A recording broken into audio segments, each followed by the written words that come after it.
Exercise 7F question 3. We've got this 3D sphere, and we've got inside it a tetrahedron that has 6 edges of equal length. Verify that the edges AB and AC are equal in length. So that the vertices are just in 3D coordinates, so if you're going to work out the length of A to B, or indeed A to C, you can use Pythagoras theorem in 3 dimensions. And this should be familiar for 2 dimensions. You get the difference in the x values, square them, difference in the y values, square them. And then 3 dimensions, you just extend it on to do the same again. So for the length AB, that will be the square root of x2 minus x1. So we could do 0 minus root 2. So 0 minus root 2 is minus root 2 squared. Difference in the y, 1 minus minus 1. And difference in the z, root 2 minus 0. That gives, the first one would be minus root 2 squared, which is 2. The second one is 2 squared, which is 4. And the third one's root 2 squared, which is 2. So you end up with the square root of 8. The length of AC, and if we get to C, minus root 2 minus root 2 squared. And then we have minus 1 minus minus 1. And the z's are zeros, so 0 minus 0 squared. The first one then would be minus 2 root 2 squared. The next one is 0 squared, and the last one 0 squared. So that ends up giving you minus 2 root 2 squared is 4 times 2, which is 8. So the square root of 8. So they are therefore equal. Part B. In a tetrahedron, all 4 vertices are equidistant from a central point. Verify that the hydrogen atoms at point A and B lie the same distance from the carbon atom at O. So we just need to find the length of the lines from O to A and O to B, and if they're the same distance, we have done the job. So we just need to do the same thing again with different points. So what is the length OA? It's a square root of root 2 minus 0 squared plus minus 1 minus 0 squared plus 0 minus 0 squared. And that gives you the square root of, this one would be 2 and this one would be 1. So we end up with root 3. For the other one is OB,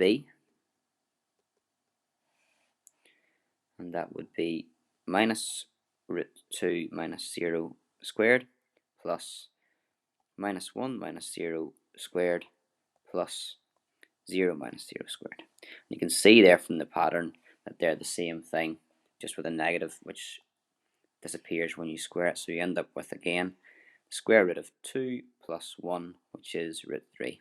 So they are, I have verified that they are equal distance away from the point O. The diagram below shows the triangle OAC. The third coordinate of each point is 0 and has been omitted. The triangle lies in the XY plane. Here it is. Using trigonometry, show that the 2 angles marked theta are given by theta is the arctan of root 2 over 2. Now this should look a little bit easier because we've got only looking really in 2 dimensions. If I was to work this out, I'd prefer to have it down the way, and then we've got an angle here theta, and we've got a right angle. I'd need to know this distance here, So what is the distance from A to C? Have I worked out before, hopefully? Yes, I have. The distance from A to C is root 8. So we should have root 8 here, which would be root 8 is 2 root 2. I should write that down somewhere for you to see. Root 8 is 2 root 2, so then either side would be root 2 and root 2. So even just bring this triangle out. We've got a triangle here, an angle theta. We've got root 2 as the bottom, and we need to know the distance OC as well will be useful, but it says in part B, in a tetrahedron, all 4 vertices are equidistant from a central point. So that's A, B, C, and D. So if OA is root 3 and OB is root 3, OC would also be root 3. So that distance there should be root 3. That's the distance from O to C. Now it wants to give theta in terms of arctan, so I need to know the opposite and the adjacent. I don't know the opposite yet, so I'll need to use Pythagoras to get that. Root 3 squared would equal let's call this point x. Ox squared plus root 2 squared. So 3 equals Ox squared plus 2. So Ox would equal the square root of 1. And that's it. So we've got 1 for that. So then tan theta equals the opposite over the adjacent. And then if you rationalize that, if you multiply top and bottom by root 2, you get 2 over root 2. Hence then theta is the tan inverse, or as they say, arctan of root 2 over 2. And part D is hence find the size of the bond angle AOC. So A to O to C is this angle here. That will give you 180 degrees minus 2 theta, or 180 degrees minus 2 tan inverse of root 2 divided by 2. And the answer for that is, well, the tan inverse of root 2 divided by 2 is 35.3. So 180 minus 2 of that gives you 109.47 degrees. Exercise 7F, question 4. A mountain railway carriage comprises 5 identical sections as shown in the diagram. Each section has a cross section in the shape of a trapezium. The greatest height of each section is h meters, and the step between each section is 20 centimeters. The floor of each section is x meters long. In part A, we've got to find the cross-sectional area. So the cross-sectional area, part A, is a trapezium. So the area of the trapezium is half. You add the parallel sides, which would be, if we take this side here, it's got a length of h. And the other side, we've got here, the whole way down would be h, but we're going to stop just there, and we're going to stop 0.2 meters short. So the left hand side would be h, but then we'd have to subtract 0.2 from that. And then we, so it doesn't look like a 2. We multiply that by the height, the distance between them. In this case, that is x. So that would be a half 2h minus 0.2 x. And if we multiply through by the half, we'd end up with h minus 0.1 x. Part B, When measured across the tracks, the width of each section is 2 meters. So that means going the depth back into the page, so to speak, into the third dimension, is 2 meters. Show that the volume of the center carriage is given by V equals 2 h minus 0.1 times by cot theta. Well, the volume will be the area of the cross section. Now, the cross section is 1, 2, 3, 4, 5 of those trapeziums. So that would be 5 times the area of one cross section, which is h minus 0.1 x. And then we multiply that by the depth, which they say in the question is 2 meters. So that gives 10 h minus 0.1 x. Now, if you compare that to what we're trying to work with, what we're trying to aim for, we're trying to aim to get, I'll just put it up here, we're trying to get 2 h minus 0.1 cot theta. So if you compare what we have and what we want, the difference is basically the x has disappeared, and we want to have a cot theta instead, and that will also change the coefficient at the start. So we need to try and get rid of this x and get it in terms of theta instead. So if we look at this diagram, we'll try and draw this little triangle to get rid of the x. So the x is the horizontal distance. I'll just put it in yellow here what I'm drawing, this wee bit here. The height of that is 0.2, and if you remember your z angles, alternate angles what we should say, then this angle in here will be theta.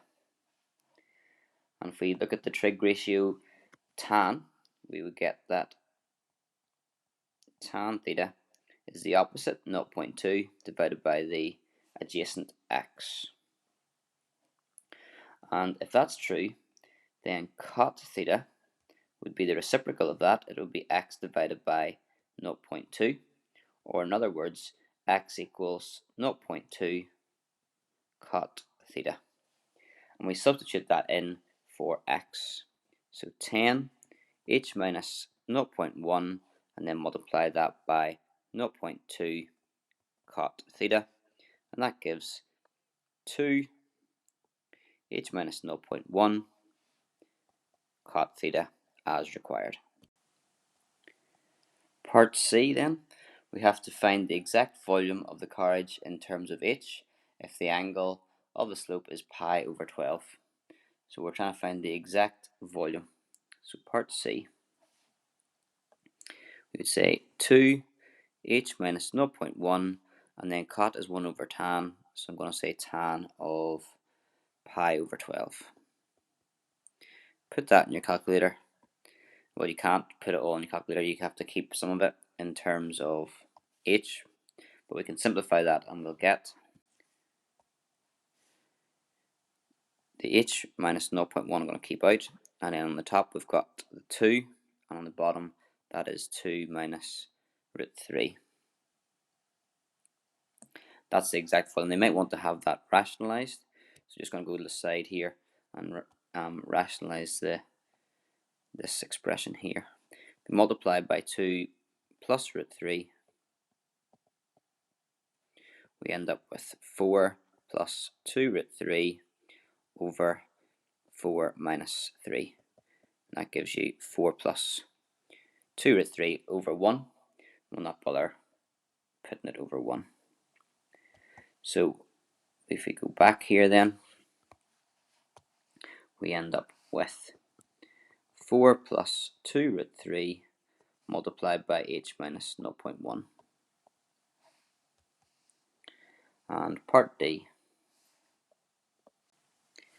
if instead the volume of the carriage is 100 meters cubed and h equals 2.5, in part 1 of D, you have to show that the angle of the slope is given by theta equals the arctan of that. Part 1 doesn't involve using the 100 or the 2.5 yet, so we've got the formula from earlier on. It's up here. V equals 2h minus 0.1. I prefer not to use cot. I'm going to use 1 over tan theta. We want to get what theta is. So I bring the tan over, and you could say that tan theta times V would be 2 times h minus 0.1. And then the V comes over to say that tan theta would be 2h minus 0.1 divided by V, and then theta is the inverse tan, or they've used the word arctan, same thing, arctan of 2 over V, h minus 0.1.